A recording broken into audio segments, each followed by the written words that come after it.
Assalamualaikum warahmatullahi wabarakatuh. Halo healthy people, saya Dr. Arif Zuhan. Saya dari bagian bedah digestif, bertugas di Rumah Sakit Umum Daerah Provinsi NTB.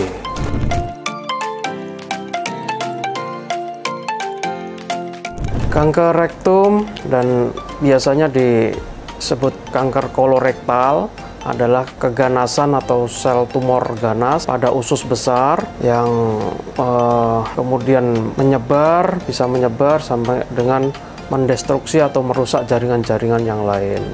Gejalanya pada tahap awal tidak didapatkan gejala apa-apa. Nah, ini susahnya karena tidak dapatkan gejala apa-apa. Tapi kalau dengan berkembangnya sel kankernya, maka gejala ini akan menjadi gejala BAB berdarah, BAB berlendir, kemudian nyeri perut, BAB yang tidak tuntas, disertai dengan diare yang tidak kunjung sembuh, serta disertai dengan penurunan berat badan dan kurangnya nafsu makan.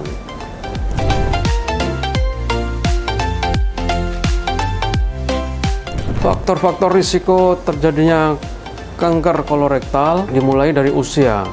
Dengan bertambahnya usia, biasanya 45 tahun ke atas, ini akan menambah terjadinya risiko terjadinya kanker kolorektal. Itu juga genetik atau faktor keturunan. Nah, biasanya kita lihat dua keturunan di atas atau ayah kita, saudara ayah kita, ibu kita, dan kakek nenek kita ini juga berpengaruh terhadap terjadinya kanker.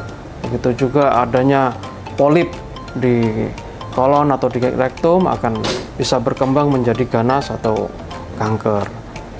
Kondisi diabetes mellitus atau kencing manis pasien juga akan berpengaruh juga menjadi faktor risiko.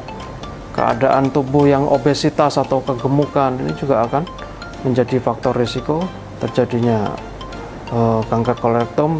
Dan kebiasaan pola hidup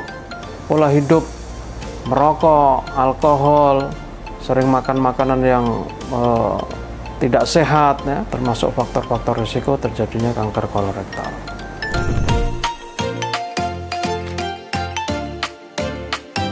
Untuk pasien-pasien kolorektal atau bahkan orang yang sakit ini, daging merah adalah makanan yang berisiko untuk mempercepat perkembangan dari kanker, sehingga harus dibatasi untuk konsumsi daging merah. Selain itu juga makan makanan yang terlalu gosong, misalnya dibakar, nah ini juga harus dihindari.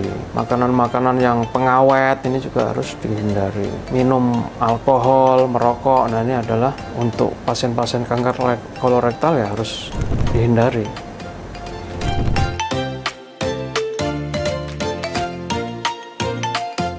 Untuk pasien yang sudah terdeteksi positif kanker kolorektal, maka modalitas pengobatan yang kita lakukan bisa operasi, radioterapi, dan kemoterapi. Biasanya bisa kombinasi antara tiga ini atau kombinasi dua, misalnya operasi kemoterapi atau operasi radioterapi. Nah, tergantung pasiennya dan stadium dari kankernya ini.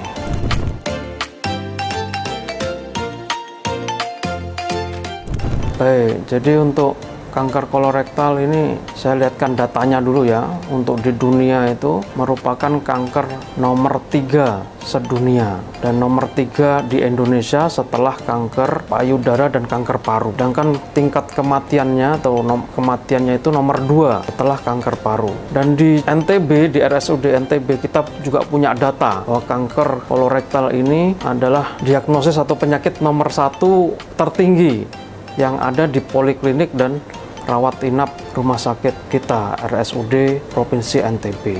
Sehingga pada healthy people, maka orang-orang yang sehat ini kita berusaha untuk mencegah terjadinya ini, walaupun mungkin ada mungkin keturunannya ada bapak, ibu, atau kakeknya, tapi tetap kita harus mencegah dengan cara yang pertama, pola makan sehat. Pola makan sehat ini jumlahnya harus ya tidak terlalu banyak, ya cukup saja. Nah, lebih bagus puasa. Nah, kalau orang Muslim ini puasa Senin Kamis. Nah, terus kemudian jumlahnya tidak terlalu banyak. Terus kemudian komposisinya juga sudah lengkap. Tidak makan yang junk food, terus yang pengawet. Nah, ini juga termasuk pencegahan. Pola makan, pola BAB harus teratur, harus setiap hari minum cukup 1,5 sampai 2 liter per hari. Nah, kemudian olahraga setiap hari minimal 5 menit, 10 menit. Nah, 1 minggu. Nah, olahraga ini juga harus mencegah terjadinya penyakit kolorektal. Maka itu healthy people, apabila ada gejala bahkan usia misalnya di atas 45 tahun ke atas, maka bisa melakukan pemeriksaan rutin.